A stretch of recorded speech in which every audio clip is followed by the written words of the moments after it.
This is from NFL.com. Biggest challenge for each of the NFL teams in 2023. And for the Browns, they say unlocking Deshaun Watson's full talent. Can Deshaun Watson's 2022 woes be blamed on rust, off-the-field distractions, the Browns' personnel and scheme? Perhaps it was degrees of each. But now the chore for Kevin Stefanski, whose seat will warm if he continues to lose, will be to put Watson in the best possible position to succeed and trust that he can turn the page.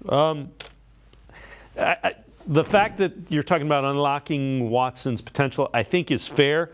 I think a thing that's not stated there is they had to tweak the offense from Jacoby Brissett to Watson. Watson didn't have the 13 weeks to get used to his personnel, so he's in a new scheme with new personnel and has to ramp up to game speed from 0 to 60 in a week. If you were being realistic, which I wasn't, and thinking about it, he was set up to not do so well those final 6 games. Yeah, I wasn't expecting wonders. I was expecting it to be better than it was, though. But now's the time. He's got the full off season. The roster around him is loaded. Very few quarterbacks will play on such a talented rest of the room. You might not have the freak that Mahomes has in Kelsey. There's not a weapon out there that is right top elite, top 5 weapon. Your Jamar Chase, your Kelsey, anything like that. There's not the wonder, but at the same time, there is so many weapons everywhere. Phenomenal line. That there's no excuses. And as we've spoke about before, it's going to come down to the quarterback. If Watson delivers, the rest of the team's flying. You could lose a key player like Nick Chubb and you're still going to be in Super Bowl contention if Deshaun Watson's flying. That's how important the quarterback is. And that's why they've made the risk and paid him the money. So it's his time to step up. And if we're going to go to the promised land, be playing February football, it's going to come down to Deshaun Watson.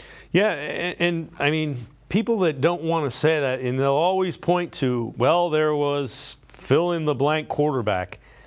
Historically, if you do not have an elite quarterback, it is very rare that you are contending for a Super Bowl. And you can point to Trent Dilfer. That was a different NFL. The rules are different. Yeah, the game's moved on. It's like you've got to have a top 8 quarterback or you've got to have a rookie quarterback. If they're on a rookie deal, there's the exception that, hey, if you're saving $40 million a year and you can put into extra wide receiver, extra edge, extra this, extra that, then you can bridge that gap. So it's either got to be a top 8 quarterback or he's top 16 on a rookie deal. I think you can also get away with it. You think back to like the early Russell Wilson, stuff like that.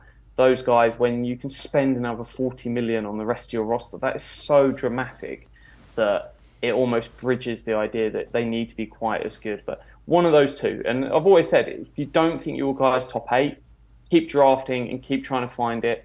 And everything looks like in the past that he is top 8, but we just need to see it. And everything's pointing towards he can go out and deliver this year.